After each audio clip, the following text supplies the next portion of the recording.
What's going on? Dan Irvin here. I am one of the resident speakers here with the Speaker Lab. I'm also a professional speaker. Super excited to be connecting with you today on Talk Speaker to Me. I'm going to be digging into Travel 101. All right. So, traveling woes and how do you navigate different travel circumstances or things that could pop up, and what not a better topic than for me to do this when I am traveling. I'm actually here in Palm Springs, California. For those of you that don't know, I live in the North Texas, Dallas area.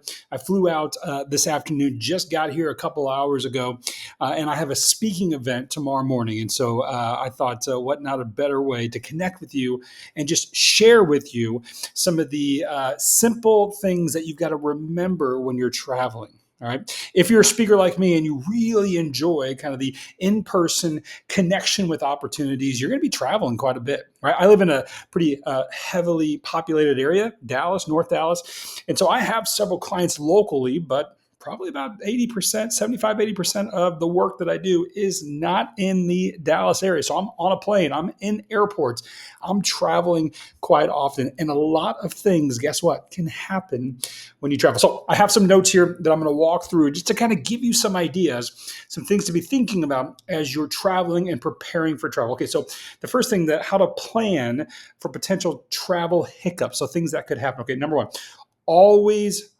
fly in the day before. Always.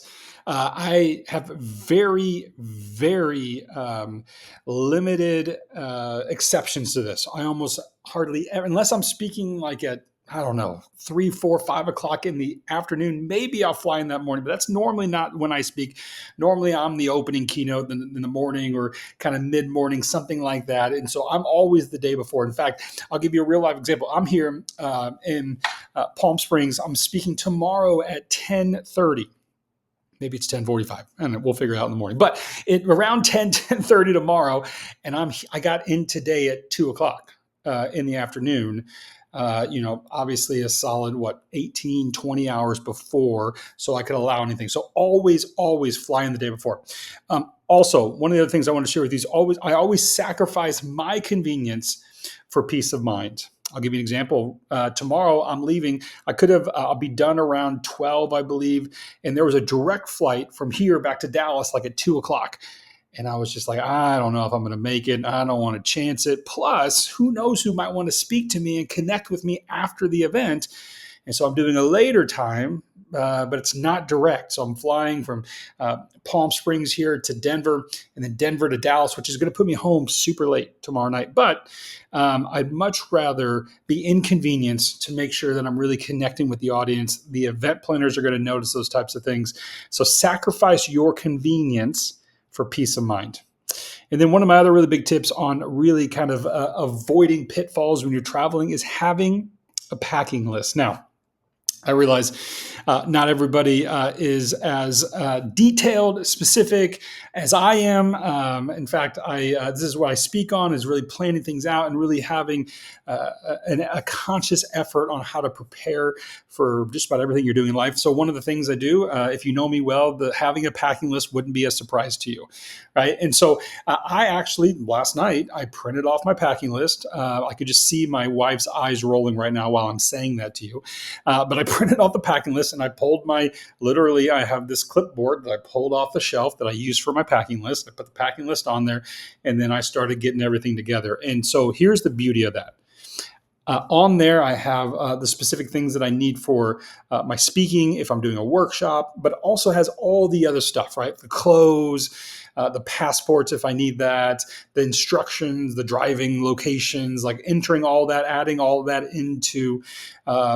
So having everything in one spot. So literally I'm checking it off, and I check it off as I'm packing it all.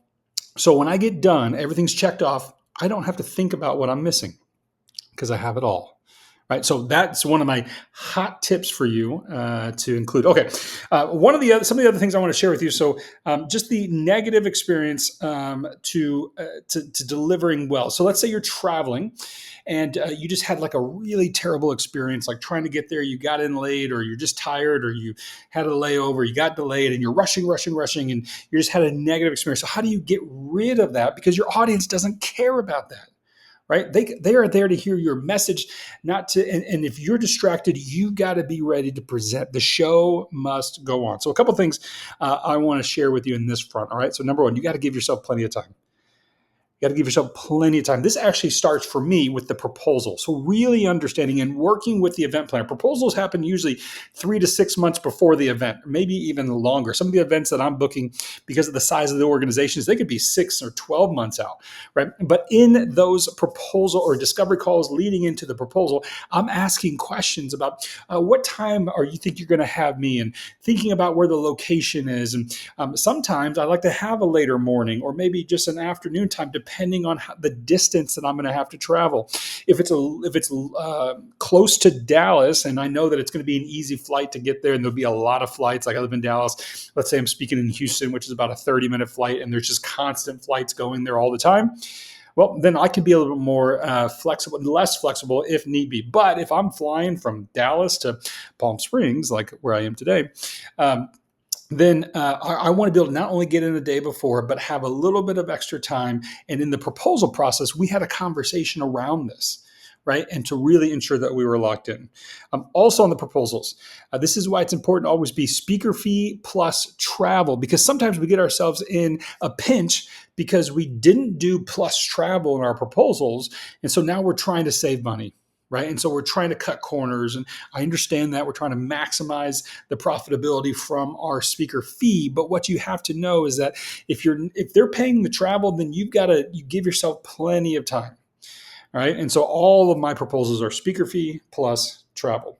All right. A couple other things, and then we'll wrap things up. Also, every time I get to a location, I go find the room that I'm going to be speaking in. So I did that a couple hours ago. I came into the room, I put all the stuff away, and then I walked around the resort here and found the meeting conference area. I looked at the room, I got the layout, I walked the room a little bit and really got a good feel. I think when you're really like maybe you're frazzled because of the travel didn't go well, if you can just get yourself in that location and just kind of start visualizing why you're there. If you're anything like me, the reason that you do this work is because you love doing the work. You love being on stage. And here's a unique thing about being a speaker. Do you realize, at least in my business, about 5% of my actual time is on a stage speaking? And I think that's probably true for most speakers. The other 95% is doing all the other things that lead us to getting on that stage, right? And so you got to remember that 5% is why, at least for me, is why I do it. So if I got to get there and visualize and start getting very comfortable with that, that's what I have to do. So familiarize yourself. Once you do that, it creates comfort.